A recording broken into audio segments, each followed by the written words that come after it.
You're listening to Late Night Talks, hosted by Samie Giebers and Austin Westfall, featuring tonight's guest, Actor Ben Schreen.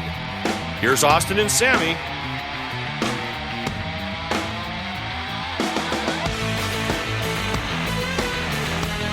Welcome to Late Night Talks. I'm how are you? Samie, and you're Austin. Yeah, that's my name. I'm good. How are you doing? I'm doing pretty good. Did you watch the Oscars last night? Oh my gosh, I did. Yeah. Doesn't that suck? That sucks. And if you guys didn't watch the Oscars, basically the guy reading Best Picture called out the wrong picture. Yeah. Called out La La Land, and then La La Land went up and got their Oscar, and then they had to give it back. You know, I thought the show itself was pretty tight. I liked Kimmel. I thought he was a great host. Mm-hmm. Great show. It seemed like it was going off without a hitch up until the very last second when that big snafu happened. I felt really bad because Kimmel said, "Oh, I'm sorry that I did that. I'll never come back." It wasn't his fault. It was some intern who gave somebody the wrong card. Yeah, that sucks. But it was a nice show. Yeah. It was good. Our guest today was actually at one of the parties last night. He was at Elton John's. Yeah, we're going to have to talk to him about it. But today we have actor and model Ben Schreen. He's on the show How to Be a Vampire. That's on CWC.com. And we're going to be talking to him later. But first, I want to ask you, since we have a model on the show today, Samie, were you an attractive kid in high school? Oh, no, I wasn't that attractive. Why? You're making me feel bad about myself. Oh, what was your high school? Because I think high school's interesting. People like hearing about it. I don't know. I was this awkward theater girl, and everyone thought I was annoying, and I was too loud, and I sang songs around campus, and that was my high school life. That's what I'm known for. What about you? I was, in my opinion, out of shape for the first 3 years, and I played a lot of video games in high school, and then I discovered journalism in senior year. Weren't you like a emo-y kind of kid, too? I wouldn't say emo-y. I was more just... I don't know. Most people would probably describe me as emo-y, but I didn't feel that way. I wasn't like into My Chemical Romance and you're listening right. to emo, bands. I was more. I liked wearing black, and I still that hasn't changed. Still kind of do. Yeah. It's just kind of my style. And, okay. And no, high school was okay. I wouldn't call myself an attractive kid in high school. No, I wouldn't. Well, I'm just super excited because I told my friend, I was like, I'm interviewing this guy from America's Next Top Model, and she asked me who it was, and I was like, Ben, and she was like, Ben, I love Ben, and so people love you, and I've never And Ben is in the room right now listening to this. Yeah, he is. Oh, God. Yeah, Sammy's friend is a Ben Schreen fan. Yeah, and I think a lot of people think that modeling is easy. All you need is attractive looks, and then you just sit in front of a camera and you smile. But I can't even take a good selfie. Taking a decent picture is difficult. And if you watch the show, there's so much that they critique these guys on. They're pretty brutal, like finger placement, and you have to squint your eyes a certain way, and it's really complicated. It's a tough industry. Yeah, I don't even know what angle I look good in. Yeah, I don't have any good angles, Austin. I wonder. Ben takes amazing shots. It's probably hard for Ben to take a bad picture of himself. I'm gonna look through his camera roll later and see if it's possible. Maybe we'll take some photos. The guy woke up like 15 minutes ago and he looks amazing. So anyway, we're gonna take a quick break and we'll be back with Ben Schreen. You, yes, you! Do you want to have a future in radio? Well, boy, do we have a chance for you. Come on down to Mentry 309, where we can put you, yes, you, on the radio. Don't have talent? We don't care. Shy? No one's going to see you. Just come on over and get onto the radio. That's Mentry 309. Remember, 309. That's 309. This scholarship was an unpaid effort to get recruitment coming to Mentry 309. Does not mean you actually get a job. You're listening to Late Night Talks. Now back to the show. You're listening to Late Night Talks. We're back with Ben Schreen. Ben, You're taking a selfie. You're taking a selfie right now? What are you doing? Yes, sir. I'm videoing you guys. Oh, what are we going on? This is on Instagram story. Hey, Instagram story. Instagram story. Wait, is this live? This is live. Oh, no, this is not live. Okay, this is for the Instagram story. Yeah, welcome to the radio, Ben's Instagram fans. Yes. Austin, Samie. Yeah. And you said last night you were at an Oscar party? Yeah. Oh, my well, gosh. I was catering the Oscar party. Okay. So I wasn't a guest. Not yet.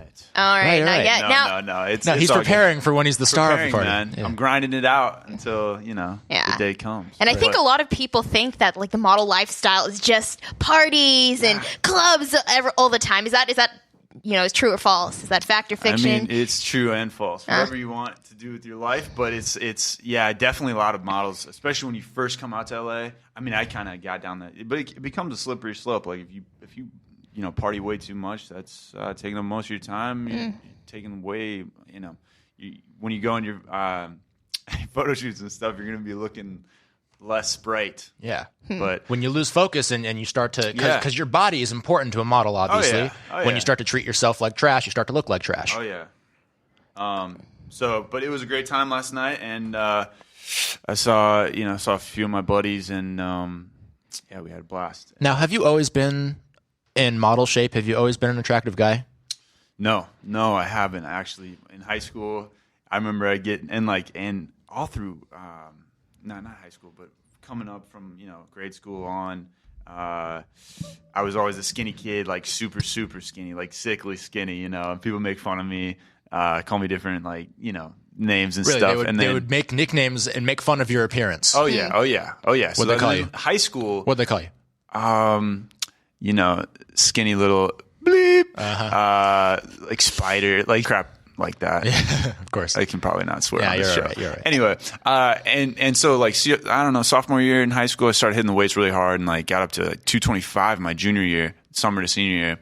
Obviously that's too big for modeling, but that's like bodybuilder shape. Yeah, that's like CrossFit type. But so yeah. And you spent your high school life in Iowa, right? Yes. You made the transition to Los Angeles, you said about 4 years ago?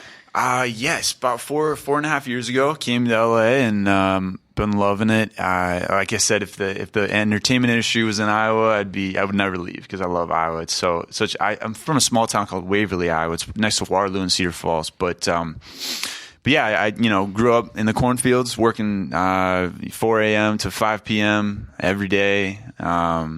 Detasseling and roguing, and if you don't know what that is, detasseling is, you're walking the corn rows after the combine goes through to cut the tassels off so that they can pollinate, and you pluck all the ones that they miss, that the combines miss. I guarantee you that nobody knows what you're talking about right now. Yeah, right. 0 people. Well, if you like corn, you should be listening up right now because I'm saving your life.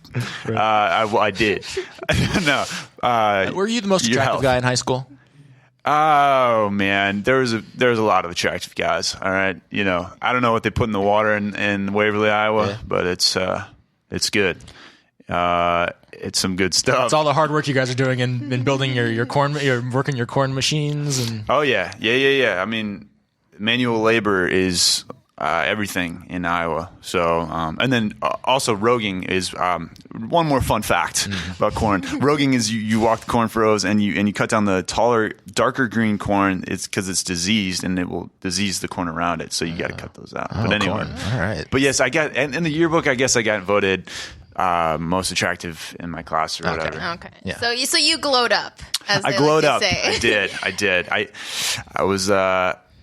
was a grower, not a shower. I don't know if you heard that expression. That's a sexual expression, but no, I don't know. Please explain, Ben. What are you talking about? I won't explain today. I'll let your mind wonder about that one for a minute. But I definitely was a grower and not a shower. I bloomed. I was a late bloomer. Yeah. Okay. When do you decide you want to go to LA and become a model and an actor? Well, it was always in the back of my mind, acting and singing, but modeling. I never thought about it, really. A lot of people in Iowa, like, oh, if you're a model, like, people be like, oh, you're gay, which is so totally stupid. It's like, oh, you wear tight jeans, oh, you're gay. Like, and I'm not putting a stereotype out there about Iowa in general, but anywhere in general. I think in high school, people, that's what people say. And a lot of people, some people. But I guess it just once I started getting in better shape, my buddy, I remember one of my buddies was like, "Yo, you should try modeling." And then I went to college, and then another friend was like in my class, "You should totally try modeling and move to LA or New York." And so I went to a showcase in New York called IMTA, International Model and Talent Association, and I ended up winning the Male Model of the Year. I remember I was working at Abercrombie in the Coleridge Mall at in Iowa, and this woman came in with a yellow pamphlet, and it had Ashton Kutcher, Josh Duhamel, Jessica Biel, Jessica Alba, and her son Riley Smith on the front of it. And and so I was like, what is this? And so I went to this little casting, and she ended up casting me. She loved me, and She approaches you at the store, and she's she approached you have us. this look. Can you come do this audition? I actually wasn't there that day, but my manager showed me it, and so my manager and I went. She wanted both of us. I ended up going. He didn't end up going. He was more into the fitness, bodybuilding type look.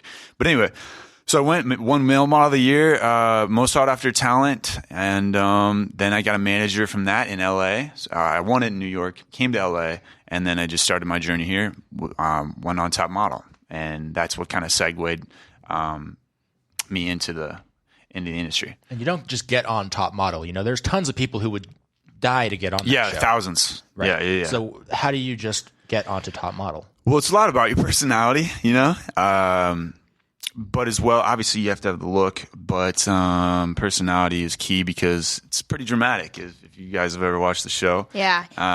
Yeah. And there's a lot of big names associated with America's Next Top Model, and Tyra Banks is obviously like the first one. Yeah. And I think it might have been the first time you've ever went into that room and you know, showed them who you were.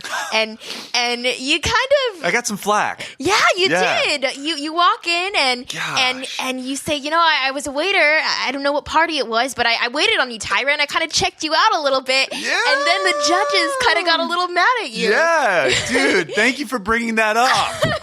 Oh, I would love to talk about this again. No, it's cool. It's all good. It's all good. But yeah, I was totally, that's one of the things, that's like the only thing on the show that I kind of regret saying is, I was like, I meant for it to be kind of a fun little, you know. It didn't seem like she was bothered by type it. of thing. Yeah. She was totally not bothered. She was cool but Kelly about it. Catrone, obviously, she had that. She's super cool outside the show. Yeah. Outside the show, but I think her character on the show was like the bad guy, you know, the witch, because she was always dressed in black. Yeah. And but yeah, I was like, yeah, I saw you at the Oscar party. You know, I served you some whoopie pies, and totally checked you out. You were looking great. You know, yeah, you know, props to you, Tyra. That black dress, woo! And then Kelly Catrone just went off on my ass. She just went off, you know. So. And you're just trying to be a charming guy. I'm just trying to be, you know, just like you want to be the personable guy. You want to seem friendly, and you know, this is your first time. You're trying to make an impression on the show's host. Yeah, totally. And it totally backfired on you. Totally did. So how far do you make it into the competition? Trying to have fun with life, and it was on national television at the expense of my reputation. No. Everybody, I was viewed as like the good guy, the corn-fed Iowa boy, but which was, thank God, because if you get way too dramatic on that show, it can totally screw your rep. But anyway, say that again. Yeah, I was curious how far you ended up making it in the competition. Yeah. So I made the house. It was like, it started with like 32 people, and then they cut it to 14 for the house. So if you're on the house, you're on the whole episode. You make the show. So I made the 14, 13, 12, 11 I got cut. And then I came back at 6 or 7 with Chantel. It was like the best. So when you get cut, you still keep doing every photo shoot. And then they judge those photos, and then, you know, they bring the top 2 people back. So there's like a loser's bracket. So there's a loser's bracket. And then you can come back and have a chance at winning it all. So I came back with a Chantel, and then right when I came back, they go, "Oh, we only have I'm sorry, Ben. We only have 1 ticket this year. Goodbye." Oh my god! I was like, "Oh, jeez." You ever think in a way that might have happened just because of that one thing on the first episode? No. What was it then? Heck no. You just didn't have what it took. It was some politics. There was stuff going on behind scenes with an ex that I'd rather not talk about. She was kind of dogging me. Okay. Yeah, so unfair. But it's all good. And now you're back. You're on a new show. I'm actually glad I'm on a new show. I'm glad I got cut off when I did, because who knows what kind of antics you could have gotten in, or what they could have tried to spin you like. You know what I mean? It is a TV show, and they do try to put in whatever they want for different personalities. So, in other words, you might just be, you know, regular old Ben, but then once it gets into the editing room, you don't know what's going to come out on the television. Yeah, you don't know. And now you're trying to make a name for yourself that could come back to bite you later. Totally. Did that screw any of the contestants over on your season, you think? A good question. Totally. Romeo, great guy. I love him. But, I mean, he totally got into the drama. Mariana, bless her soul, passed away a couple years year and a half ago, 2 years ago. But, she definitely got into the drama. But I think people, definitely saw that, I think she was 18. She was the youngest on the show. Great. Just such a glowing, awesome personality. But she definitely kind of got into the drama a little bit. But I think the producers were trying to get, they're so smart about personalities. And they have us tested on personality tests for days before we go on the show. We're secluded in a hotel room for a week. We can't see any of the contestants. We're always on ice, which means we can't talk to anyone, even if we're right next to them. And so it was crazy, man. It was an experience. Like, I could go on about it, but anyway, the new show I'm on, it's called How to Be a Vampire. It's on the cwseed.com, and you should check it out. I play a king of the frats, and there's a vampire lair that lives right outside my frat house, and they try to get me. Yeah. And do you ever get worried, like when you go on an America's Next Top Model, that you almost become the America's Next Top Model guy? There's a stigma attached to that. Yeah. Like maybe I become that, and then I can't get this role. Yeah, totally, man. I told my buddy who was casting for it no. Right away, because I was like, no, I don't want to be on Top Model. I'm an actor. I'm a singer. I don't want that to ruin my rep. But then I was like, you know what, Ben?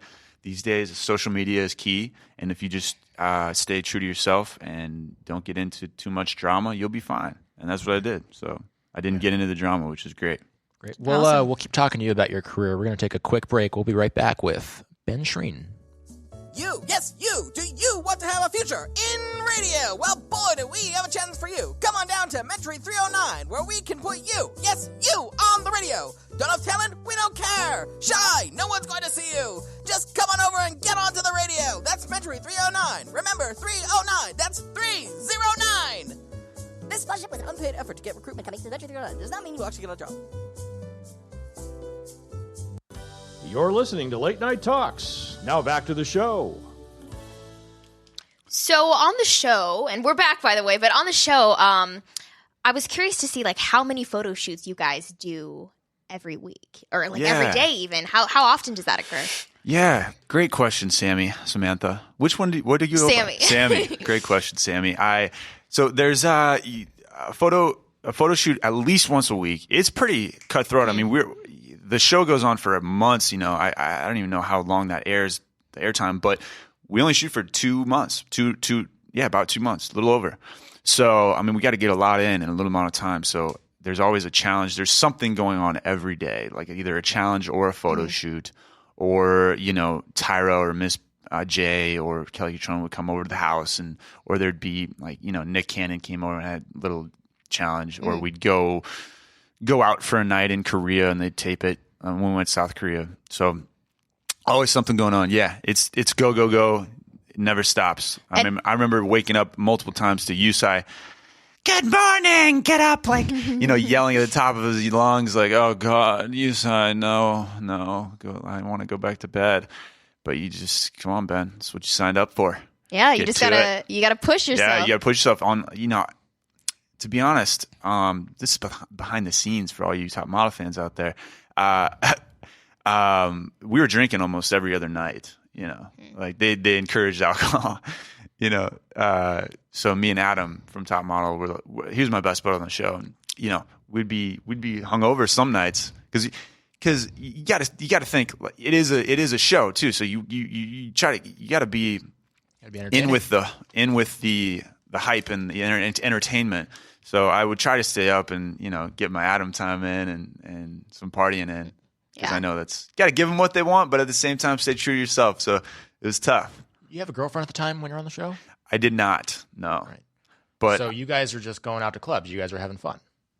Or is it more just like the Top Model people only hang out with themselves? Yeah, they basically seclude us at a mansion in the hills for a while, and then when we went to South Korea, we stayed at the W, and they took us out a couple times. But yeah, for the most part, just ourselves partying at the house. Yeah. Did people get along really well? Was there? You said that some people kind of got into drama, but yeah, some people did. For the most part, I get along with everybody. I didn't have any beef, but there was some beef definitely between the girls. I remember.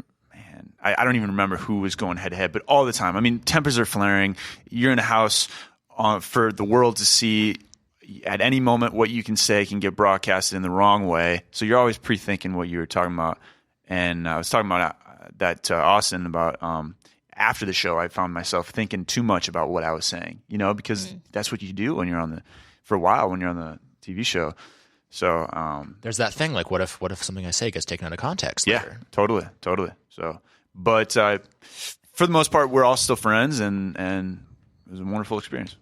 As a model, you kind of you do a lot of photo shoots that I feel like I would be uncomfortable if I had to do.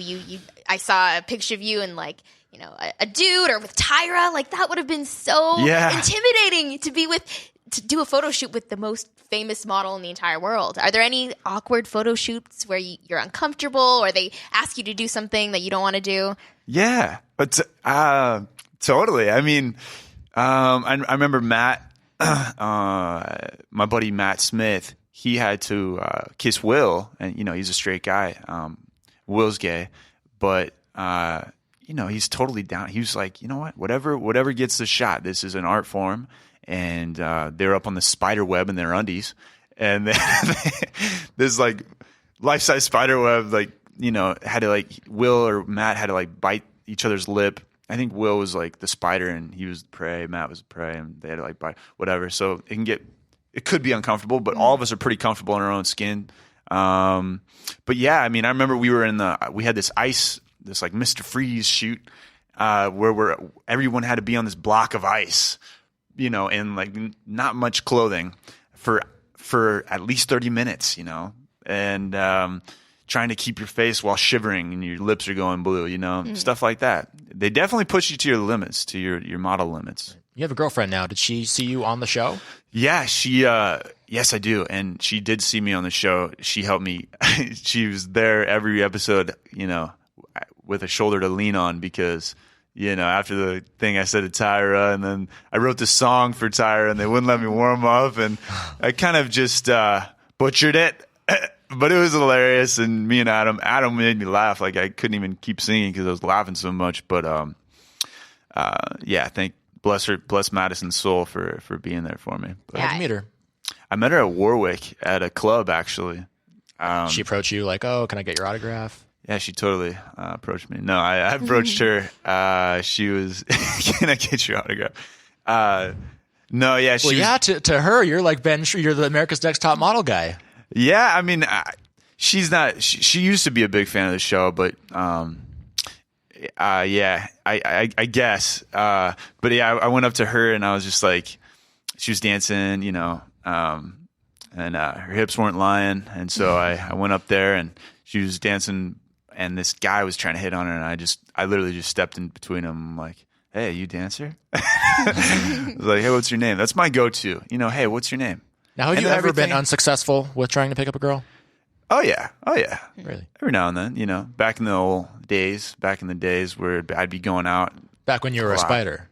Back when I was a spider, yeah. Right? Back the old spider days, the old tarantula. When you were 8 years old in elementary school. Yeah, when I was 8 years old, trying to pick up chicks on the playground, baby. I remember I was dating this chick, and I loved the Bears, and she was a Packers fan, and so she broke up with me. Stephanie Mummelthai, never forget.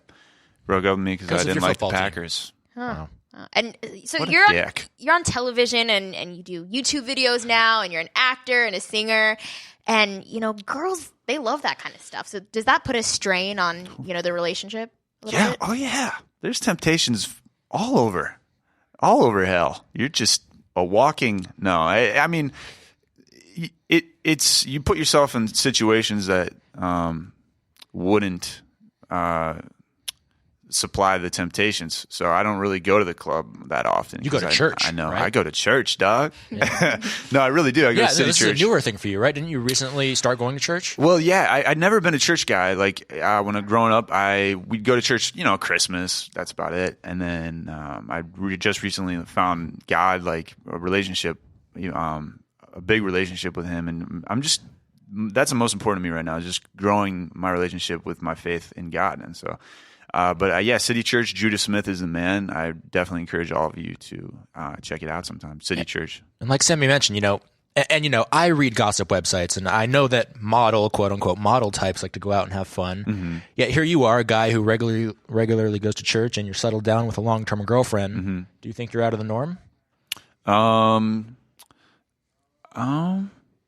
I think maybe, yeah. I think I'd probably say 75% are probably, you know. Do you feel like you're more single disciplined? Like you're disciplined?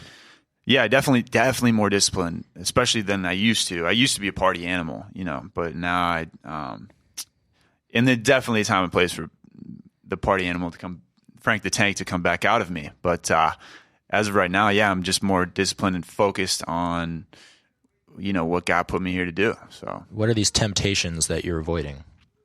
Oh man, just girls. I mean, I'm a young, thriving, young lad in his 20s, and it's just, it can be tempting sometimes. You know, there's a lot of lookers out in LA, and but I stay true. Right. And it can be tough sometimes, but yeah. Yeah. And obviously this business is super difficult to get into. We hear all the time of people trying to, like, you know, they're living with their parents and whatnot. And so, like, you know, firsthand experience, what does it take to be successful as a model, as an actor? You know, what do you need to have? Yeah. I think living with your parents sometimes is a great thing. If you have them, my parents live in Iowa, but if they did live here, probably between apartments, I'd probably live with them, save a little money. Yeah, I'd say save your money. Don't party too much. Focus. Keep your faith, and work hard. It's all about hard work. Don't talk too much. Just let your work show it. And come out here what you came out here to do. Don't wait for your agent or your manager to get you this or that or get you an audition. Make your reel. Make your dreams come true. Meet a lot of people. Rub elbows with everybody. You know. Yeah. And you're getting pretty good at the social media thing. I know the Instagram account's very important to you. What do you do on there? Yeah, just show myself. You know, put up singing, acting stuff. Promote It's a good way to plug your stuff and get people, give people a little insight to who you are. And at the end of the day, I feel like it's all about relating to others and in that getting a fan base and a following is, just putting out who exactly you are and being your true self. And that's what makes people attracted to you. How many followers are you up to now? 111,000. Is this like a competition that happens between models? You need more Instagram followers, right? Yes, totally. I'm losing currently. No, it's definitely a thing though. Yeah, like you definitely need more. I mean, I remember walking into an acting audition not too long ago, and the first thing they said, "How many followers do you have?" You know, it's like, holy crap, that's where it's going. These guys want people in their things. Yeah, free marketing. Because their social media accounts have so many people, they can plug. Oh yeah, like Logan Paul, he's got loads of followers and just it's just imagine that's another one of those things that can get into your head, right? When you look at somebody else, oh, he has double as many followers as I have no chance. Yeah, sometimes. I mean, if you can definitely, if you let it, but I usually just, I'm like, you know what, at the end of the day, it is all about the talent too and what you bring to the role. But you're right. Like sometimes it's not. Sometimes it is a toss up. Oh gosh, excuse me. It is a toss up. I've been chugging this water here. It is a toss up, and you never know. But you can't really think about that, or it'll get in your head, and you just gotta go in and put your best foot forward. What do you think makes you different than other models or than other actors? And what do you think, when you've been casted in roles before, you've gone on shows, and obviously casting directors they've seen something in you. Yeah. Do you think you know what that is that they're looking at? Oh, good question. I think when I truly believe in myself and get myself out of the character's way, like just put myself and throw myself in the closet and lock it when I go into that room, you know what I mean? And I am that role and that role only. Like when I booked the vampire thing, I remember just going in there like the character. I won't tell you what was in my mind going in there, because it was, it's totally just in the character. And yes, you kind of have to, it's a weird thing, especially for acting. Because you want to you want to show them who you are. Like when you go in, hey, how you doing? Blah, blah, blah. But you don't want to do too much where you seem like you're charming them. But you just want to come in like the character. And if that character is a head, you have to kind of come in like a head and own that persona. And then when you're done, then you can be like, thank you so much for your time. I really appreciate you. But what people, you ask what they see in me or like what I guess I just think that I hope that they see a tall, fun loving, outgoing, willing to do whatever it takes to make this art form happen and glow and just it's all about believing in myself, and I feel like people can tell I'm confidence and just trust that I can get the job done for you. I think that they can see that I'm in it to win it, baby. Right. No, confidence is key, and knowing your lines. If we're talking about acting, and killing it every take, I love to improv. A lot of directors love that. Some like you to stick to the script, but I can give so many different colors, and I think that shows. But for let's see. For modeling, he's really easy to work with. As long as you're easy to work with, you don't take things way too seriously, and you try your hardest, you try your best, and you're a delight to be around. I think that's the most important thing. We're all here to have fun, right? Like in life, and it shouldn't be a grueling, just really, stuffy time when you're making any movie. Even if it is a grueling type of a film, you should still be there and be, really trying to win for your director. Right. But anyway. And you got a YouTube channel that you're starting up. You got this Instagram, and you got this new show. We're about to run out of time, Ben. I want you to plug all your various things. Yes. And sorry, it's kind of that was a great question. It's hard to explain, but yes, plug in YouTube at Ben Schreen, Schreen, and same with Instagram. Ben Schreen. We having audio problems? I think our mic's just cut out. All right, I'll ask you the question again. Yeah, no problem. Right. What was the question? Plug your things. Yeah. You have a YouTube channel that you're doing. You have the Instagram account. You have the new show. I want you to plug everything you got. Yeah. Thank you, sir. Plug it right in there for you. YouTube at Ben Schreen, BenSchreen, and same with Instagram. Check me out. You won't regret it. All right. Well, thank you so much for coming in. We appreciate it. I appreciate you, Sammy. Thank you, Austin. And we can check you out on How to Be a Vampire. That's on CWC.com. They can just go online and watch that whenever. Yeah. No subscription. How to Be a Vampire. CWC.com. No subscription. It's free. Free download now. Streaming now. Very cool. Perfect. Ben, thank you for joining us. Thank you. Thank you, guys. You guys killed it. We will see you next week. Bye, Another episode of guys. Late Night Talks. See ya. Bye. Thank you.